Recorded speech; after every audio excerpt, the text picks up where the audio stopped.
What's up, everybody? Bringing you guys another video on GFAL. So GFAL is a token that is a not play to earn, but it's a gaming token that's looking to become a play to earn token. They have a great following on their Twitter with 58,000 followers. I was about to say subscribers, but 58,000 followers with only one game out, and that being Elemental Raiders. They have other games coming down in the pipeline. Those are Dynamo Dreams, Jump Pump, and a soccer game as well. And there's a lot of hype behind Dynamo Dreams, especially with the fact that, well, Dynamo Dreams is one of those games that are not. It's the next one out. Basically, it's the next one out. I don't know what I was about to go into, but it's the next game out. I'm excited for it and what profitability it can possibly bring to investors, including myself in GFAL. And so is a lot of other members in the GFAL community.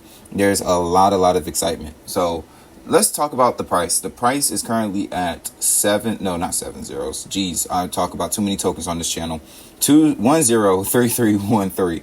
All right, or 3331. Sorry about this, guys, but we carry on.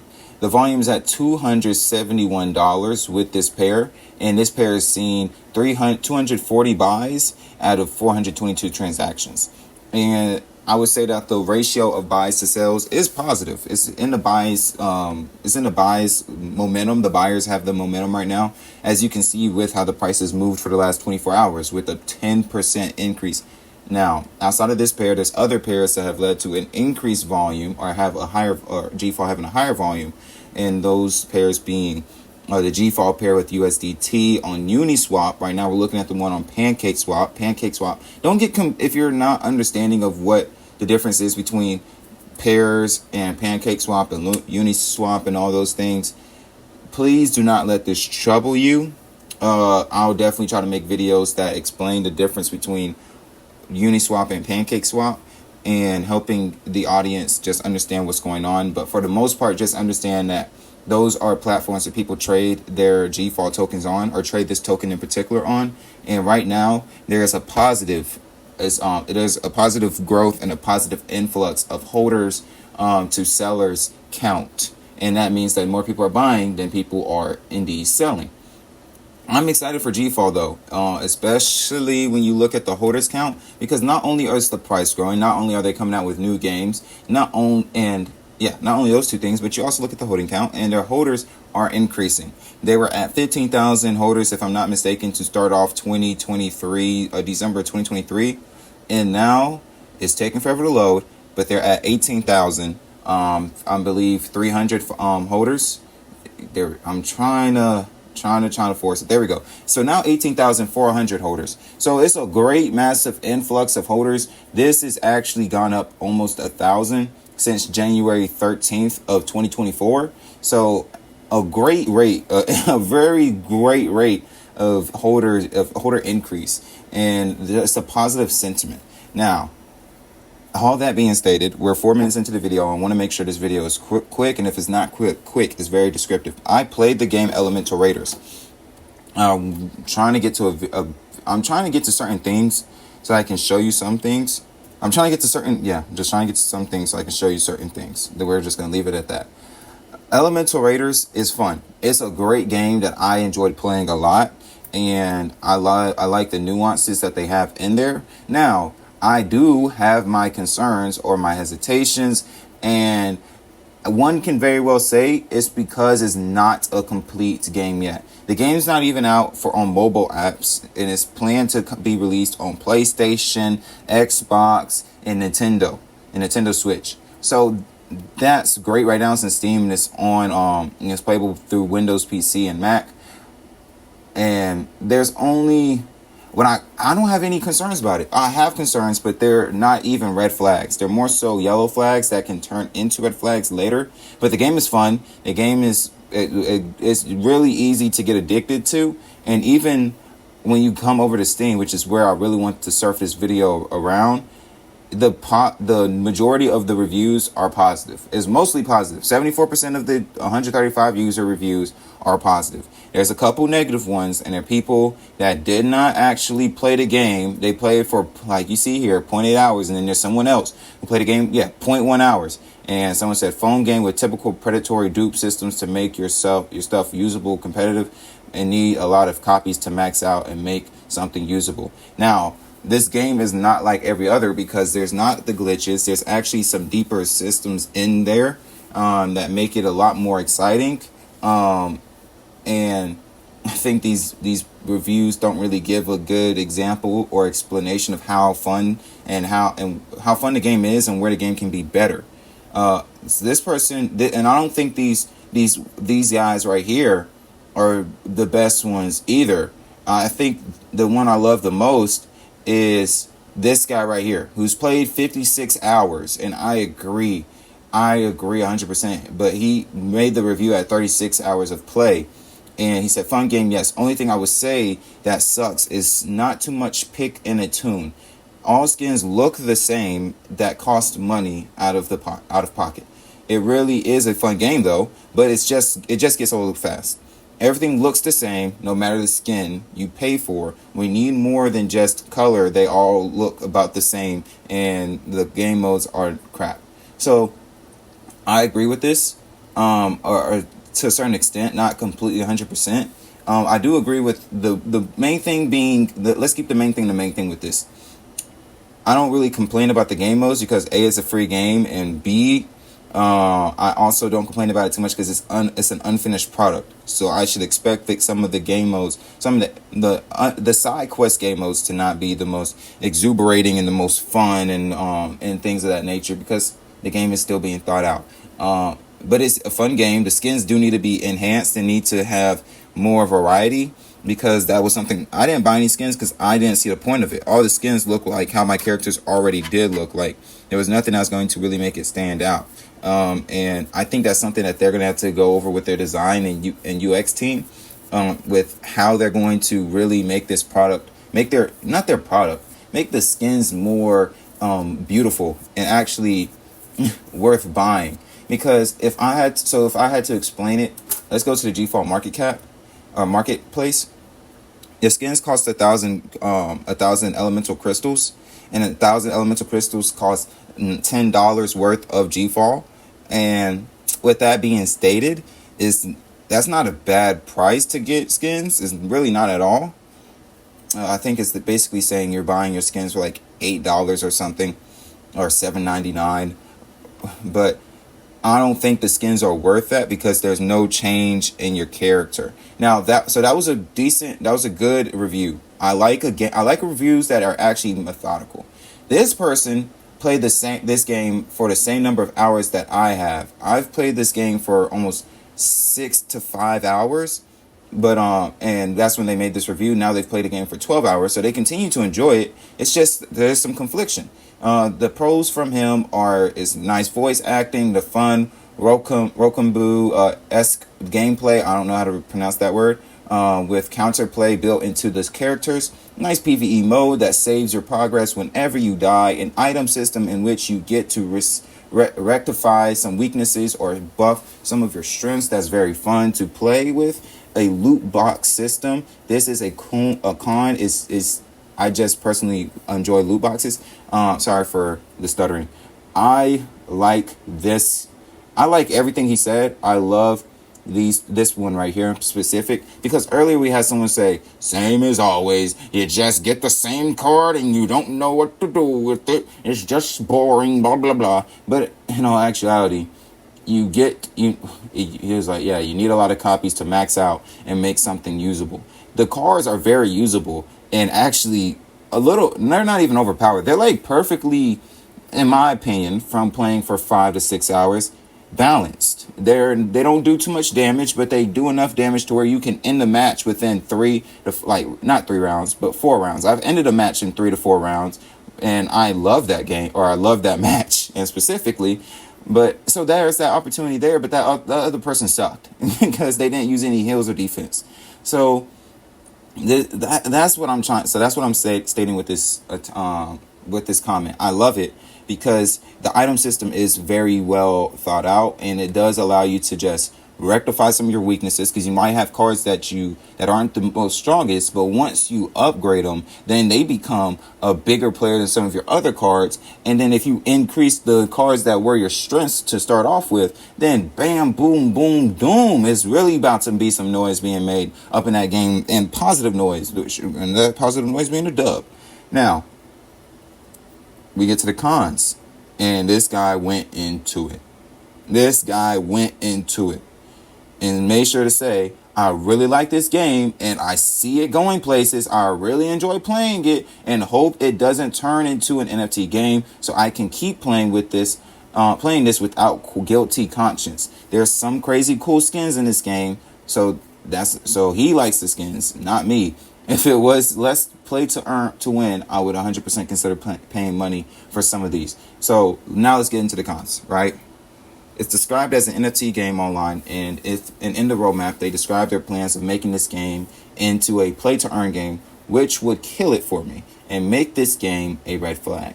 This would be a huge mistake. All the characters are locked behind rank, so playing on the low ranks, which you're going to be doing for a while, is basically just a fire fest of some of the same characters going up against each other. And when you do get new characters to play with, everyone in your rank will also have them and try to incorporate them, and you only get to find character synergies at the very top.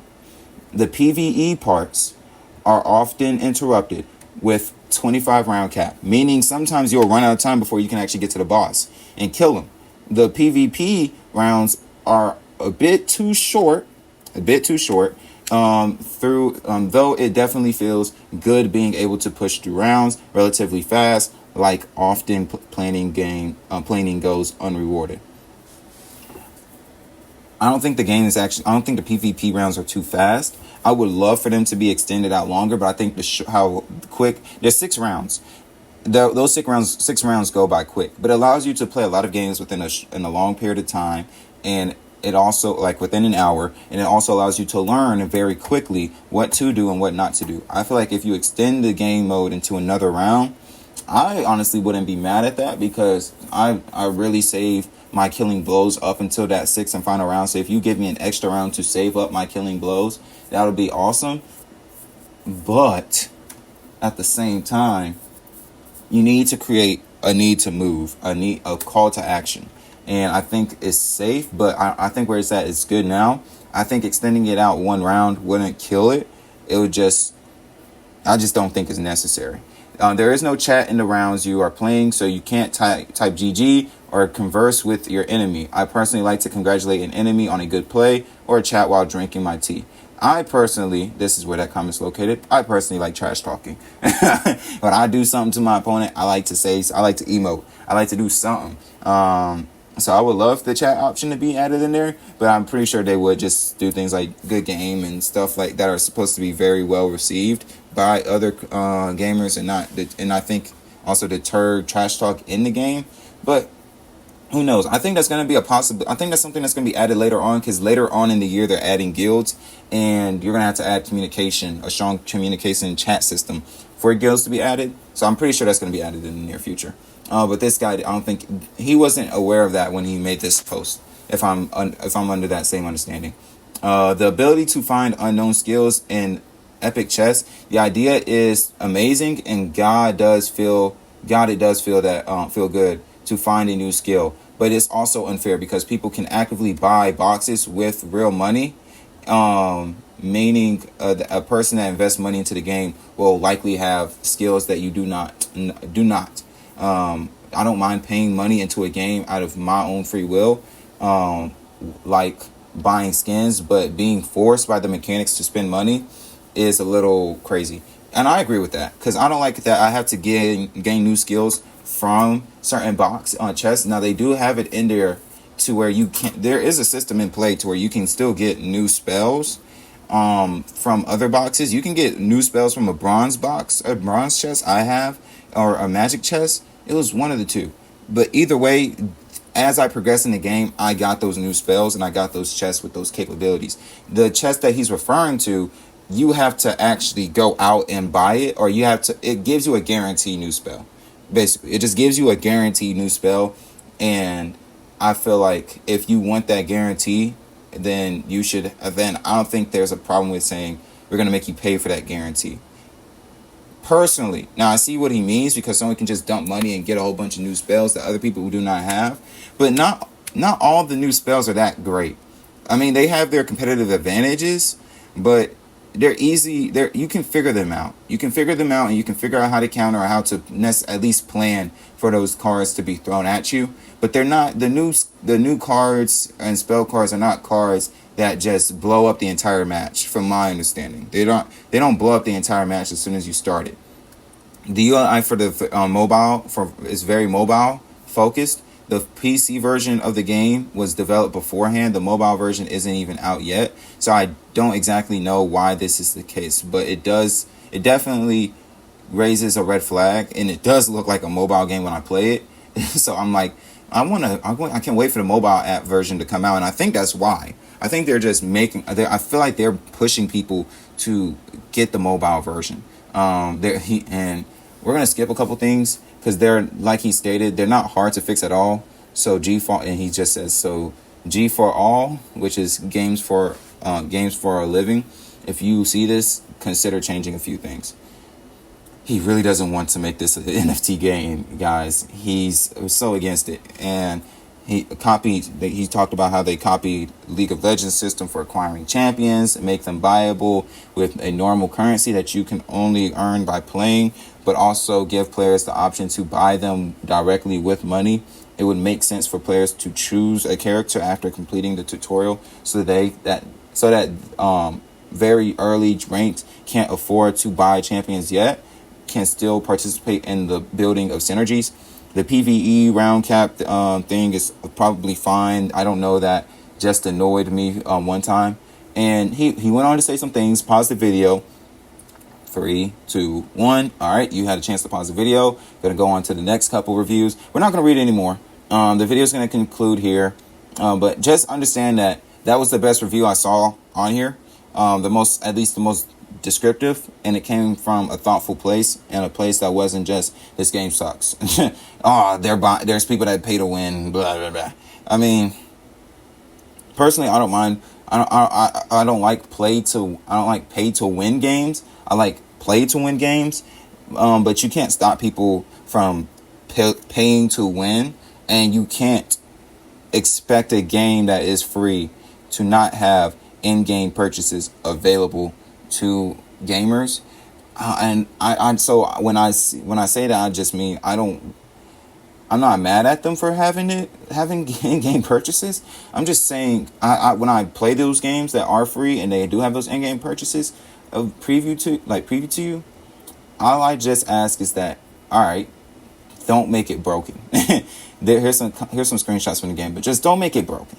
Don't overdo it and be like, oh my gosh, only way to actually have fun is to pay. That's not the case at all in this game. That's not the case at all on this game. You do not have to pay to win, to enjoy the game and actually grow in the game. You can definitely grind and earn your way to the top in a different way. And if you pay to win, you still have to grind your way to the top, because you have to play a certain number of hours to actually, or just not hours, but win a certain number of games to actually be ranked above a bronze and actually gain new heroes and therefore extra skins. So I love this game. I love the game. And those that complain about it to such a high degree, or after 0.8 hours and 0.4 hours of playing, just don't know. They just wanted to hate. They just wanted to create FUD.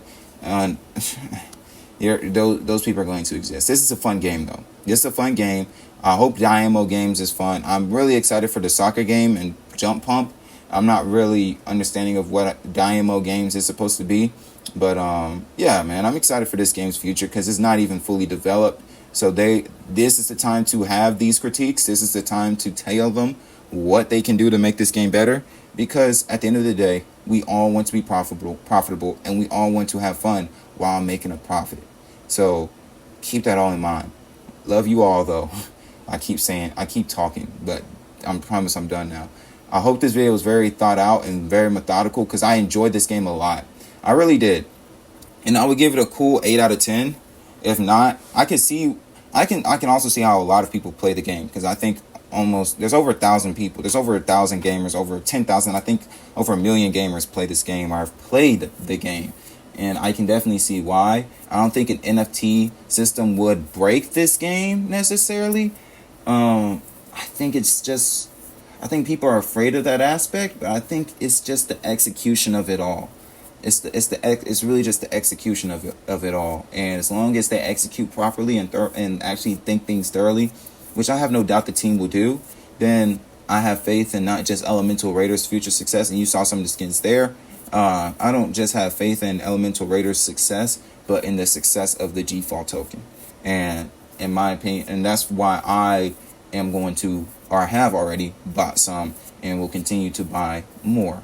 Thank you guys all for watching. I'm not a financial advisor. This was not at all financial advice. This is really just someone who is familiar with the token and familiar with the game itself, giving their honest feedback and opinion on the game, and really making sure that y'all understand, helping y'all understand in every which way possible why I like this game so much, and why I like not just the game, the token that so much that produced this game.